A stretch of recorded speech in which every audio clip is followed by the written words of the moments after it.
Don't go away.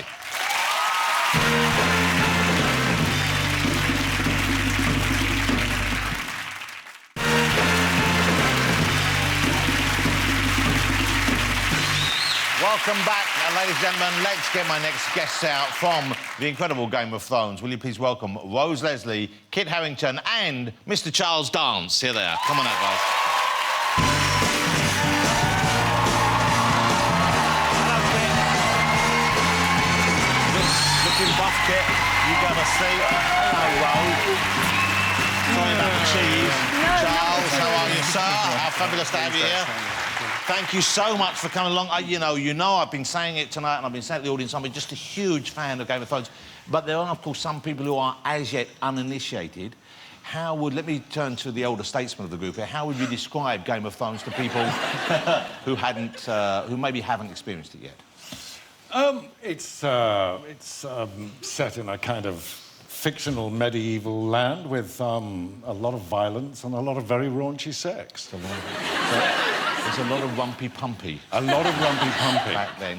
Who do you all play? Charles, is it Tywin you play? My name is Tywin Lannister, and I'm a kindly, benevolent father of a dysfunctional family. Now, Rose, you play Ygritte. I do. And she's a wildling. She is. So she is a wildling and she lives north of the Wall, so in a very kind of barren landscape. And, yeah, she's vivacious. She likes to take the piss out of Jon Snow and to tease him and antagonise him, which is a lot of fun. Yeah. But, yeah, no, she's got a balance as well. She's brutal.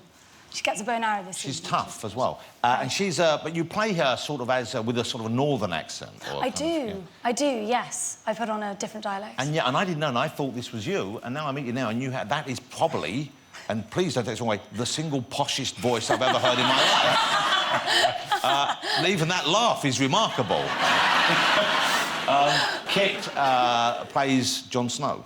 Yes. Who is... There are many heroes in the story, but he is certainly one of the heroes, isn't he? I guess so, yeah. He's sort of one of the good people, if there are good people in there, I think. He kind of gets a hard lot during the show. He gets some bad luck. But he's a good person and he's on his own little mission up in the north of this kind of world we find ourselves in. So, yeah, he's trying to do the right thing. Let's have a look at a clip. It's going to be showing here in the UK, Sky Atlantic from the 1st of April. Can't wait for it to start again. Game of Thrones. Death is coming for everyone and everything. A darkness that will swallow the dawn. Show them how it feels to lose what they love. I'm going to light the biggest fire the North has ever seen. The revenge you want will be yours in time. Game of Thrones, back in our lives. There's a lot of fighting. It must be a very active show to be involved in. Have you done weapon training? I would have thought medieval weapons training. Have you acquired decent skills in this kind of weaponry? I know, you used a bow and arrow, didn't you? I got a bow and arrow this season. And are you any good with the bow and arrow? Ooh, I tried to be, but I had, like, some archery lessons, which was fun. I managed to split an arrow. And Kit loves hearing this story because I'm still not over it. So hold it, so there was an arrow already out there? Yeah. There was an arrow already out there, and it was, and I don't know, it was before we started shooting. It was, like, the first time I'd ever really handled a bow and arrow, and it was already there, somewhere near the bullseye. And I just did it again, and it just split straight down the middle. Isn't that cool?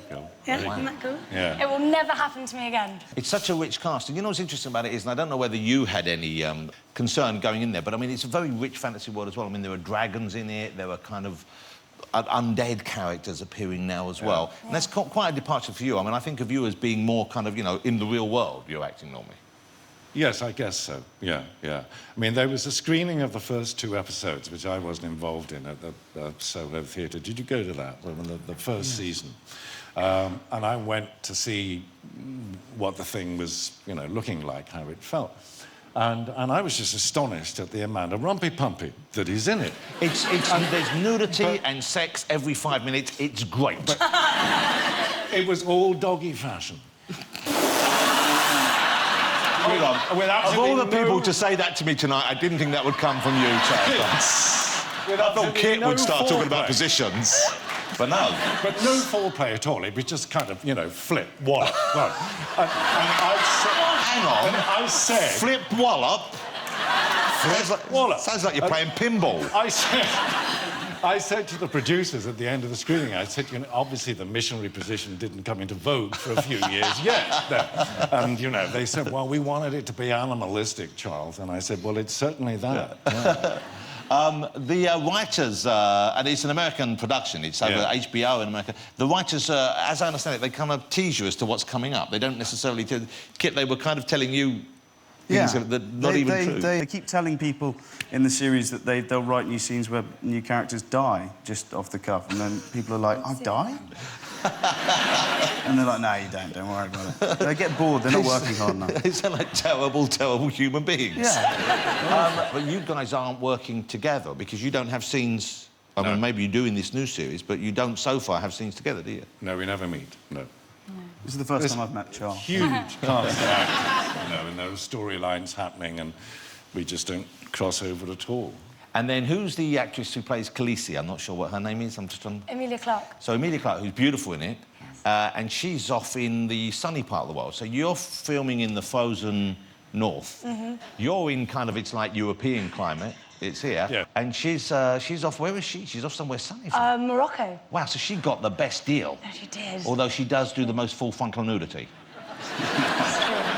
Charles, do you have any nude scenes coming out that we can look forward to? Not to my knowledge, no. Would you happily shed the skin for that? I think it would be a bit inelegant at my age. I'd like to see it. I mean, I've wanted to see you naked in the film for a while. Really? Yes. That'll cost you. I've got a list. I mean, Ian McKellen's always getting it out. What? You are. I bumped into John Hurt after I saw your King Lear, and I said, I saw Ian in King Lear. He went, did he get his cock out? He always gets his cock out. Yeah, but he's jealous, you see. Well, it's a fine and... Anyway, Charles... I can't wait. If you're a fan like I am, you know it's going to be an exciting summer with that coming. Ladies and gentlemen, will you join me in saying thank you to Charles, to Rose, to Kit, Game of Thrones. Thank you, guys.